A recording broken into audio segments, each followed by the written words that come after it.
Hey guys, welcome back to my channel and welcome to episode 6 of the 12 days of Printmas. And I know, I pretty much missed all of Printmas. I got kind of busy and caught up in things and I didn't get time to film the rest of it. I started this series last minute and I planned on being able to film and edit the videos every day and post them, but I didn't get time to. So just to end this series off strong, I'm going to do a haul of all of the 3D printing stuff that I got for Christmas. Okay, so first things first is I got this 3D printer enclosure. This is supposed to be meant for FDM printers, but you can also use it for resin as well. And because mine sits in a shed that is outside and doesn't have proper insulation and all that other stuff, I decided to move this into my shed and put my resin printer inside of it. It's pretty neat. It has a light bar at the top so that way you can see everything that's going on inside of the enclosure. It also has a tool pouch on the side as well as a ventilation. This company also sells a ventilation system that you can purchase for the enclosure, and I'm probably going to end up doing that so that way all of the smells and fumes of the resin can kind of leave outside. But yeah, this is really neat and it was pretty much a necessity for me to have that resin printer out where it is. Next up, I got this heat gun, and this is actually a heat pen. So pretty much it's the same thing as a heat gun, except the nozzle on the end is very small and helps you get to precise parts. I wanted something that was a little bit more accurate and smaller and handheld that I could use inside right after I pull a print off of the bed, and I can just take care of all of the stringing and weird marks like that with this. If you don't know, if you use a heat gun on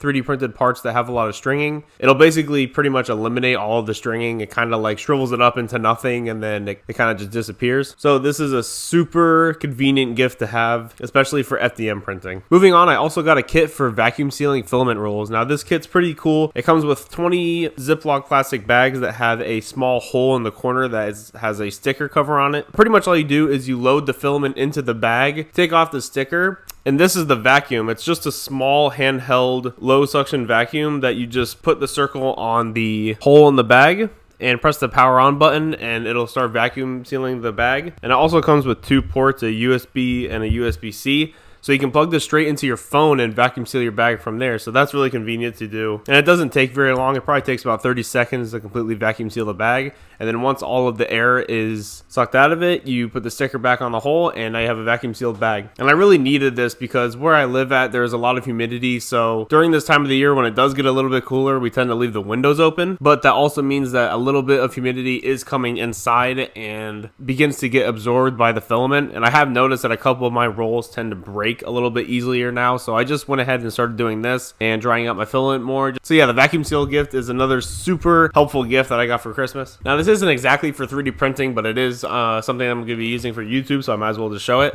I got a Govee floor lamp, and this is a really cool stick, corner light, whatever you want to call it, that you can put up in your room, and it lets off a lot of light that it kind of bounces off the wall. And I always wanted one of these, but I didn't feel like pulling the trigger and purchasing it, so I got it for Christmas. And so yeah, once I get this set up, which will probably be pretty soon, I'm sure you guys will notice it in the background somewhere. I might start doing a little bit of changes of how I have it set up. So yeah, a Govee floor lamp. I also got a ton of filament for Christmas. So for starters, I got this Creality wood PLA. And this doesn't just look like wood, it's actually infused with sawdust, so it feels and is literally wood that you're printing out. I also got a plethora of different gradient and glitter PLAs from a ton of different brands and colors that I've never even seen of before. So I'm really excited to try all these out. I have a lot of them drying out and I'm going to be sealing them in the bag so that way those don't get affected by the humidity at all. Next up is this airbrush. This is a dual action gravity feed airbrush. And when I first started airbrushing, I had a lot of problems just because I didn't know how to clean them properly and all that kind of stuff. So this is an awesome gift. And now that I know how to properly clean them and all that, this will be super useful and I'll have this for a very long time. I've been really getting back into airbrushing and getting into the modeling again. I'm actually printing off a model of Wolverine, so keep an eye out for that video. And yeah, so another airbrush. Next up, I got this deburring tool. Now this is super useful if you're doing masks and other things like that and you have a lot of areas where you need to kind of cut and shave some of the circles out. Or if you printed off something like a book holder and you put your thumb inside of it and you want it to be smooth so that way your thumb doesn't get cut while you're trying to hold your book. These tools are really useful for shaving and trimming down edges of your prints. So yeah, a deburring tool. Also by the same brand, I got this plier set. Now this comes with nippers and 2 pairs of needle nose pliers. And these kind of things are always useful, especially the cutting nippers, because if you have a print farm and you have a couple of different FDM printers and you don't know where you put your nippers last time and you're trying to put PLA in your printer and you have to cut it, it's super annoying trying to look for your tools all the time. So having an extra set of tools is always helpful when you have a print farm. So yeah, 3-piece plier set. Back over to the filming side of things, I got this neck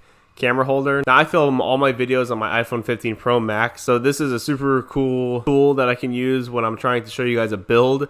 And I can't always get it to sit right on the stand that I use, and it's hard to show you guys what it is that I'm doing on the table and try to record it all at the same time. So this should be super helpful, and I'm excited to do builds and paint things and other things like that while I'm using this. So yeah, whenever that Wolverine video comes out, I'm sure I'll be using this. That way you guys can see how I airbrushed it. So yeah, it's pretty much a POV neck mount for your iPhone. And finally, something that I've never heard of and never even seen before is this butane soldering iron. Now this is actually a soldering iron, heat gun, and a blowtorch all in one, and it's powered from butane fuel. And I've never seen anything like this before, so pretty much all you're going to do is activate the fuel and literally ignite it like you would a lighter. And I'm guessing it's going to be able to heat up that soldering iron pretty much instantaneously, which is super helpful considering most of the times when I'm trying to craft with the soldering iron that I have, it does take a little bit to heat up. And if you've ever made anything like a helmet or a cosplay piece with 3D printing parts, you know that sometimes it's hard to weld things together, or you have to heat up plastics to make them fit or anything like that. This will be a super useful tool for that. And yeah, so there's no electricity or nothing like that involved. It's literally just a fueled soldering iron, which is so cool. All right, and that is all I have for the haul today, and I hope you guys enjoyed Printmas. I know that I'm late